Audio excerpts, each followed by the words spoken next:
All right, good afternoon. Theater 14 at BSidesSF 2025. If you're looking at the schedule, this used to be Theater 15, no panic. It's now 14. That does make a difference, though, to how we're going to do Q&A. As always, we do Q&A here besides through Slido. That's sli.do. That is the domain. If you go there with any device, log in. I'm sorry, you don't even have to log in. Just hit that page and type in the code BSidesSF 2025 and Theater 15. That's where we used to be. So this talk is technically in Theater 15. You go there, that's where we'll be able to submit questions that we're going to be able to answer and field them. I'll read that again when we get to the Q&A.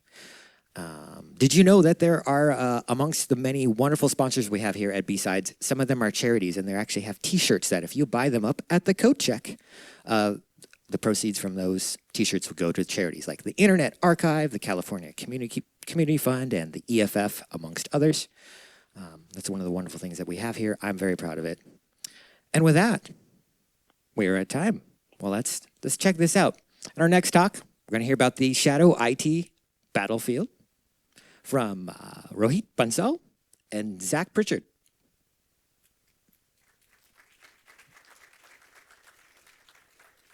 Thank you. Good afternoon, everyone. Thank you for coming today. Flashback to December 26, 2024. I admit that I'm guilty of checking my emails while in bed in the morning. That day was no different. I was hoping to have a relaxing day post-Christmas with my family. However, the fate had something else for me. We got an email from our vendor, CyberHaven, that they had breach on their end. As you would imagine, that led to few weeks of incident response. With that, in this talk, we'll briefly cover about the incident itself, but a lot more about learnings that we had. We'll also delve into the mental models of implementing proactive measures and defenses, and how you can use those mental models on your day-to-day work. We'll cover areas that are still unsolved for, and what are we doing about it. Our goal is to reserve last 5 minutes for any questions that you may have on the topic. My name is Rohit Bansal. I'm currently at Grammarly. Previously, I've had privileges of working in large fintechs like PayPal and Robinhood. And then I'm Zach Pritchard. In the past, I've also worked at Brex, HashiCorp, Slack, and Riot Games, but all of those roles were all in infrastructure security. This is my first venture into corporate security in the last 6 to 8 years.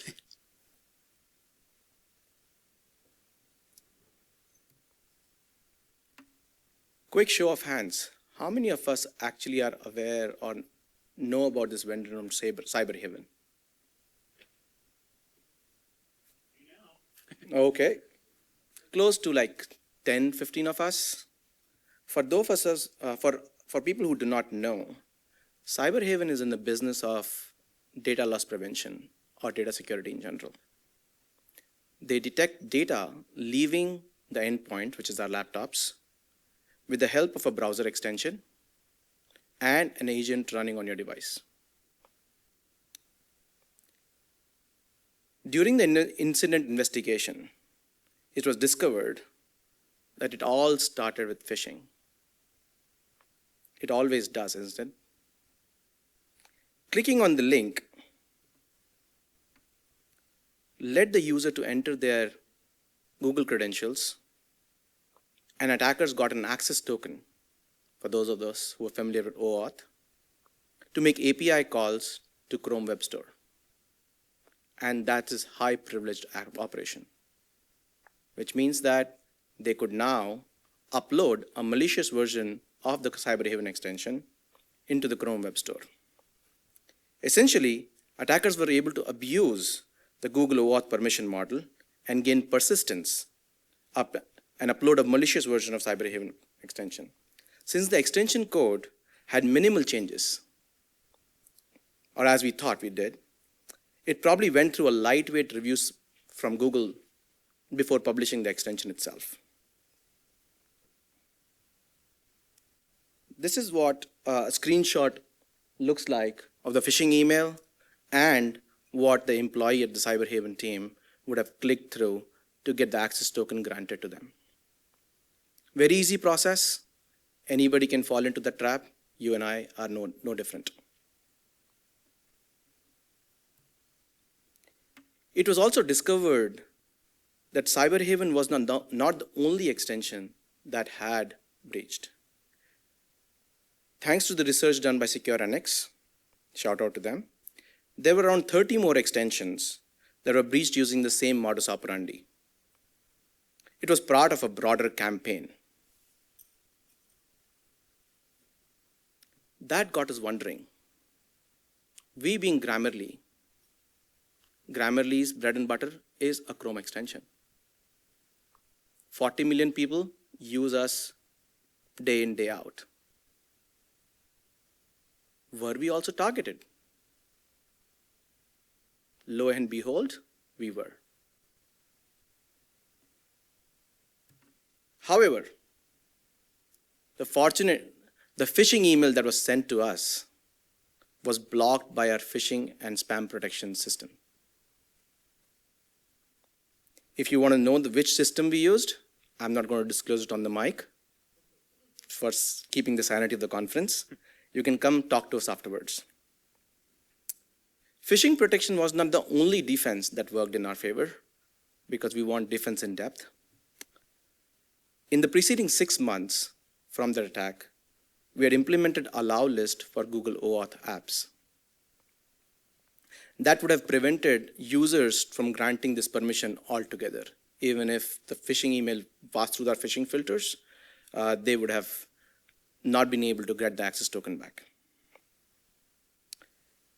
We have also operationalized browser extension allowlists that would give us assurances that all these extensions, there were 30-odd extensions, they are not in our environment and they can no longer be installed on our users' browsers. I'll be honest with you that in my career, it was the first validation of preventive controls saving us from an active campaign. It was the first validation.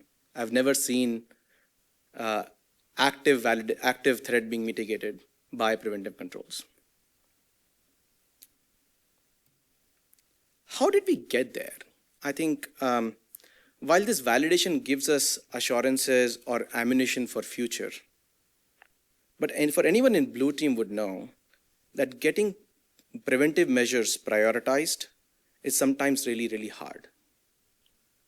In next few slides, we'll share about the mental models of doing risk reduction exercises and possibly arrive at a playbook for future.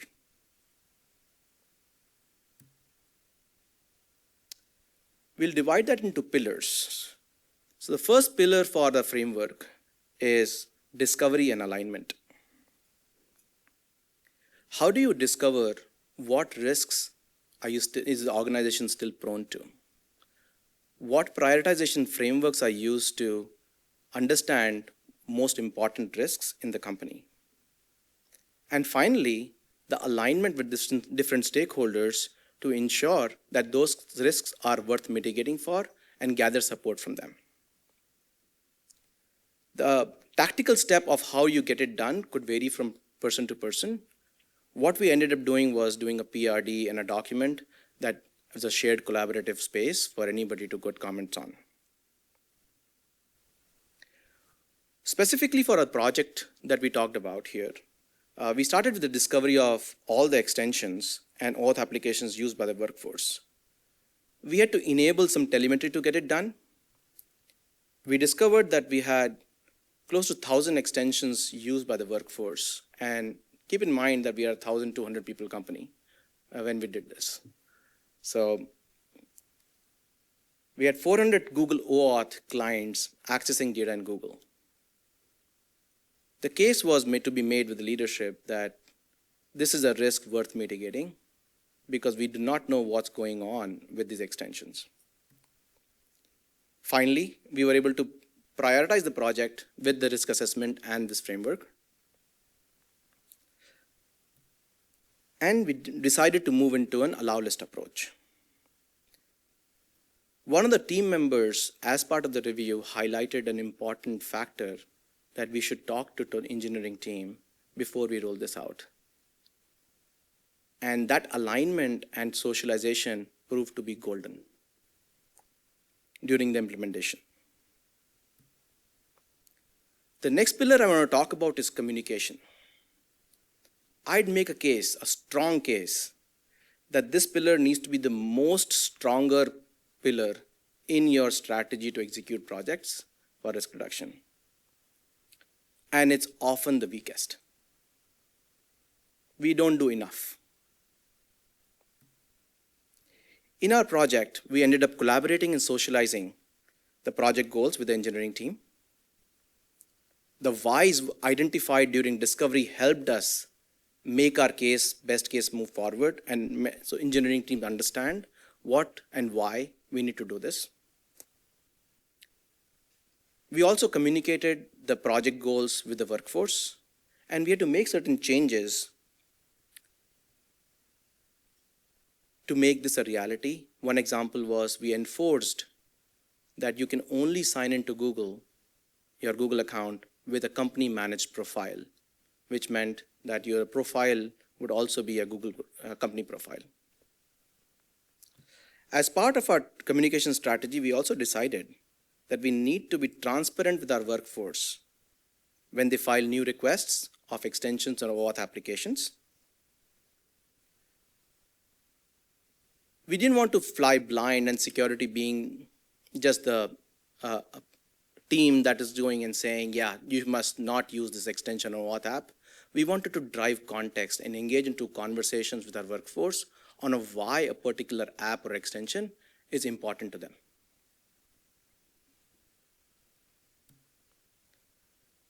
The next pillar is implementation. This is where all the technical work happens, and I think for security engineers like us, it's our most comfortable zone. While our work,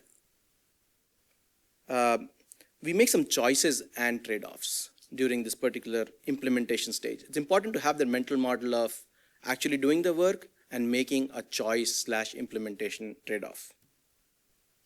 One of the decision points that we've decided to use for extensions is to have the policy precedence for extensions, which meant that our policy precedence that we ended up choosing was we will enforce the machine policies first and user policies later on. So if the machine policy overrides, trumps everything, if the machine policies say the extension is blocked, it's blocked for every Chrome profile on the device. The second decision was to pre-approve in-use extensions. As we were ramping up this project, we didn't want to have a productivity hit by blocking extensions that were already in use. So we chose to use anything net new falling through these gates of process and hone in the process, and then use opportunities to review the extensions later on.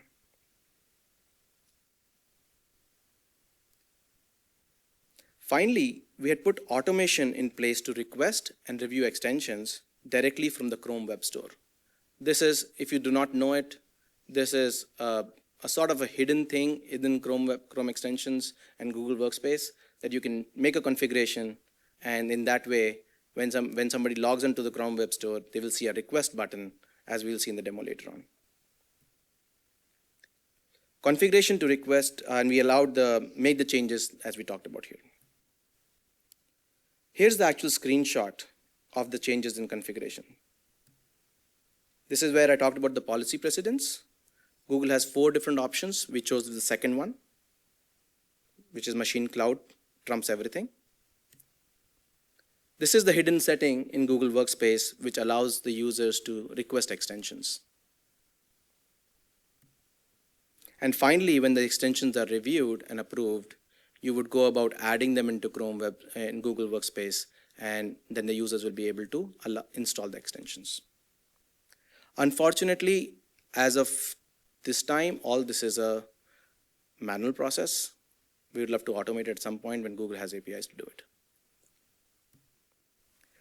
For implementation of OAuth allow lists, our decision point was to keep the internal clients as is by default trusted.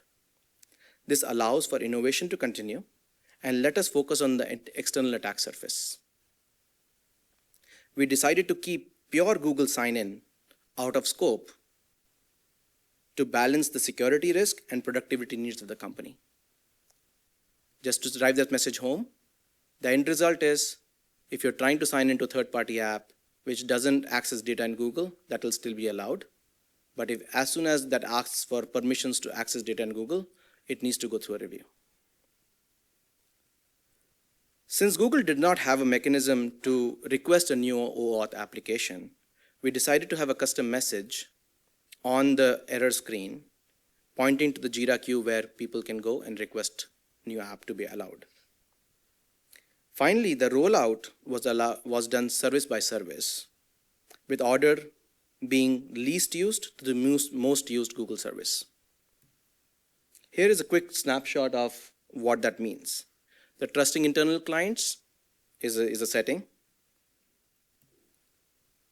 This is where you can add the custom message. It has a 400 character limit, so you need to play with the words very carefully, so you have the right links and everything going on. And finally, this is where you make it trusted and restricted service by service. There are 19 services that Google has, which can be individually turned on as restricted. The final pillar is around maturity. It allows to continue to refine the solution based on the business needs, because business needs evolve. I'd encourage you to think about any ways you can automate the processes and make things simple for yourselves and rest of the company. I'll jump into a quick demo.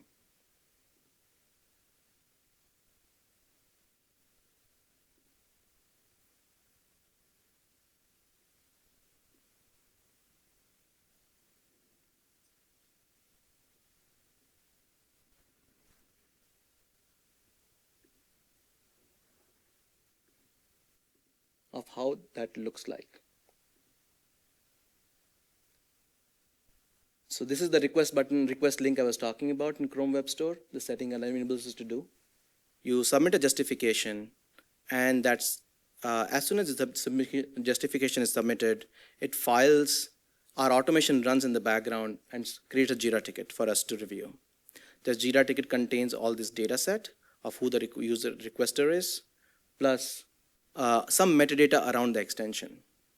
We wrote a GPT using our enterprise GPT license, with our enterprise GPT license, and we put this JSON object into the GPT extension.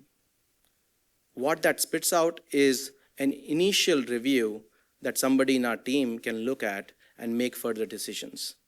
The decisions are in six different categories. First is permission that extension has, the popularity of the extension, reputation of the publisher, the privacy practices that the publisher has, data security practices of the publisher and the extension, and the final piece is around what business use this extension may have for Grammarly. That all this data set is reviewed by one of our team members, and then we make a determination whether to allow or defer an extension. The deferral process is interesting because we didn't want to just simply block the extension. With the allowlist approach, it gives us an opportunity to continue to have this extension in the request mode without just blocking it. So if as business needs evolve, we can continue to evaluate the risk again.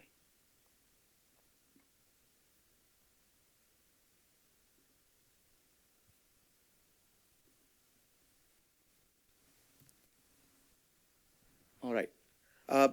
Is the work done? No. We still have gaps that we have not addressed for other browsers. We still have compensating controls through which we are trying to address for situations where data is uploaded to third-party apps, where only Google sign-in is enabled. And the original problem that we started with is still not solved for. What if you have an approved extension that is enabled and goes rogue? How do we solve for that? It's still work in progress for us. I'll hand it over to Zach to talk more about that. Well, so where do we go from here? As we move forward, we want to not just proactively block extensions not on our allow list, but also add in ongoing monitoring and analysis of the ones that are already approved. We want to reduce the time that it takes to identify malicious extensions down from a vendor has told us they're compromised to we're telling the vendor they're compromised. The goal isn't to distrust vendors entirely, rather it's applying the trust but verify mantra we all know and love to browser extensions used in our fleet. So that's why we began work on an internal project to put this together. We might end up calling it Chrome Watch, we might call it something else, the name's not decided yet. But the way the project works is it regularly pulls a list of all Chrome extensions installed across our managed browsers using Google Workspace APIs.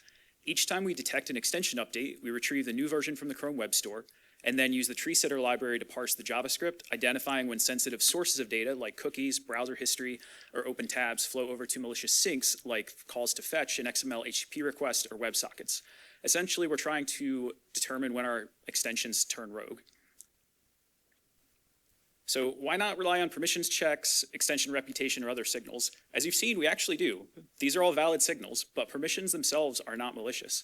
A legitimate extension may need the Chrome tabs permission for valid functionality. Similarly, an extension may look like it's keylogger by listening for keystrokes, when in reality it's just registering a hotkey for quick functionality for that extension. Another example we've identified is some extensions that call the same function that was called in the malicious CyberHaven update to get cookies from the user, but the call to that function never resulted in exfiltrating any data. Abstract syntax tree analysis solves this by tracking how the data moves through the code, identifying clear end-to-end flows from sensitive sources to suspicious syncs. Based on those definitions of what is suspicious, though, we do have the risk of not detecting some cases, but it is a trade-off that we've made to try and reduce the number of false positives as much as possible. And as everyone here knows, reducing false positives does not mean we have no false positives. But if there's one thing that everyone hates, it's a tool that does nothing more than generate hundreds of alerts that you have to sort through. Now, that doesn't mean that grep-based checks are useless. We have some integrated, for example, checking for known JavaScript-based crypto miners. So if you're an attacker listening, please don't rename your crypto miner to legitimatetool.js. Now, what's the initial results that we've seen? We have not actually identified, which is really good, extensions installed in our fleet that are malicious at this time, but we have found and reported multiple extensions in the Chrome Web Store that attempt to steal either cookies or browsing history. If you're interested in finding good test cases for this, search the Chrome Web Store for ChatGPT and scroll down until you find one that looks like it has official branding and has very few reviews. If you can read the image there, it says it works and runs on every website. I'm sure it does. That said, these are still basic detections. Heavily obfuscated JavaScript can still evade static analysis, and validating the results of obfuscated code is very difficult. Now, as for operationalizing the tool, everyone knows that as we move forward, we have to make sure the output of the tool is heavily integrated into our normal process for triaging, tracking, and actioning on security alerts. A good example being what Rohit showed for creating tickets to request a new Chrome extension.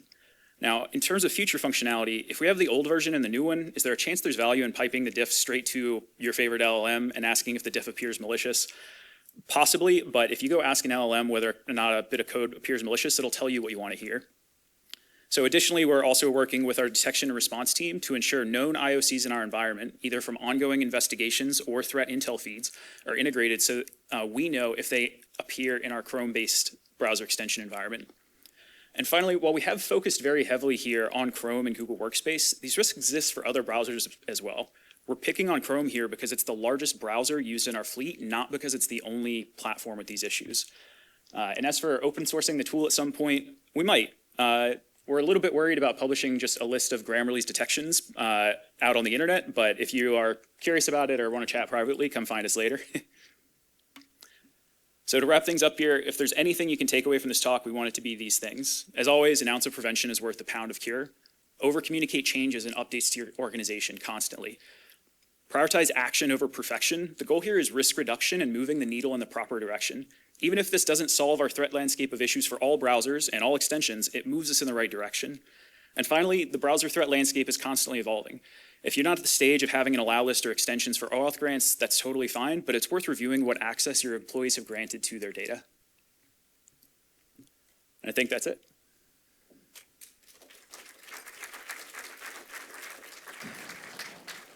All right. Well, we still have a good 6 minutes for Q&A. I've seen there's a few questions in Slido. I see some here in the theater. It is best if you go through Slido. I'll be getting to the room only if we run out of questions in Slido, because it's hard to do it through the room. But I'll probably updates and there's one up here. So just repeating, I think this QR code is correct. It's worth mentioning, we are technically in Theater 14, but this used to be Theater 15. That QR code should actually be attached to 15. The talk is currently being fielded in Theater 15 in Slido, so don't get a little bit confused there. We did accidentally rename it for a few minutes during the talk, but now it's back. So with that said, the first question on the deck here is, did CyberHaven developers have separate user and developer creds for Google OAuth? That would seem to be the standard good practice. Yes, they do. If you look at the CyberHaven extension in Chrome Web Store, the account tied to that extension is a separate account. The phishing email that was sent to the employee was specific. If you go back into the extension, the screenshot that I mentioned, it was very specific that you need to do something in your Chrome Web Store. That we need your input on the Chrome Web Store policy, and that's probably led the people to use the separate account to log in into with the Google credentials. Good question, though. Yeah. And so what did you use to query all of your OAuth and Chrome extensions? Was that GIM? We used GAM we did not use GAM, but there is a way to identify all extensions directly from Chrome Web Store through APIs. We did that. We also run CrowdStrike in our environment that gives the telemetry on what extensions are running on the hosts. For Google OAuth applications, that's a data directly available. Just export that to a CSV and then you can just use it. You don't need to run GAM and all that. Now, did you consider other scanning solutions like CodeQL or SemGrep in addition to or instead of the tree sitter? Yeah, so we mentioned Secure Annex. I'm actually a fan of their product that they have right now. Even the free version is really nice. But to some degree, it's a little bit of build versus buy. There are other products out there like CR Excavator, which I think is a little bit out of date at this point. But the key result that we need out of this project is integrating our own IOCs into it. So as far as I know, there are not other projects that will allow us to do that. SemGrep is a good call out, but similar to doing grep-based checks or pattern-based matching, I think it still falls short in the area of only identify these patterns. And moving forward, we want to see how much more LLM searching integration can we do to identify malicious extensions. This next one should be pretty self-explanatory, I imagine, but shouldn't it be Google examining the extensions instead of doing it yourself? No comment there, but to be honest, even with the best scanning, you have defense in depth. You have vendors that you trust, but you should be verifying what they're giving you is what they say it is. Within your budget and time frame as things allow. Identify the highest risk to your organization and then prioritize it based off of that. But yes, in an ideal world, Google would give us everything safe. All right. Well, would you be willing to share Grammarly's bring your own device policy, BYOD, and expand it? Have you ever audited access to company files and data on workstations that didn't have controls? Yes, I will say we probably can't share direct policies at this time, but we have done audits to identify extensions installed outside of just the managed profiles that we have. Yeah. Come talk to us afterwards. We'll talk more. So why didn't you begin pruning extensions observed by percentage enable or percent enabled? Can you say it again? Yeah. Why didn't you begin pruning extensions observed by percent enabled? I guess you mean by installed base or how many users are using it? That could be. We can move on to another one if someone wants to update that one. But yeah, so the short answer is yes. We did look at extensions. With 1,200 employees, there were a lot of extensions that only had 1 or 2 users, and we did prune those as an initial pass. But a good indicator of do we have a business relationship with the company that makes this extension, or is there heavy usage of it, is seeing 800 people use that extension. This next one is kind of interesting. Does Google allow for obfuscated JS? This person has found it frustrating that vendors get away with merely just minification. Yes, it does. That was one of the early detections that I looked at was identify minified JavaScript, and out of the 1,000 extensions we had, more than half of them had minified JavaScript, so it's not really good as an indicator, but it is, I mentioned too, it's hard to identify, even if you think you have a true positive, to follow the flow of data through it and validate it manually. All right, this last one probably here. You noted over 1,000 extensions in use at the start and also whitelisted those to maintain capabilities. Did that number get reduced through your efforts, or did you find it unnecessarily overlapping capabilities? We did. As a follow-up project from October through December, we pruned out to almost 50% of those extensions. So we brought down the number to almost 400 odd extensions that are allowed in that environment right now. All right. Well, thank you, Rohit and Patrick. Sorry, not Patrick. Richard. Thank you so much, Fox. Great questions.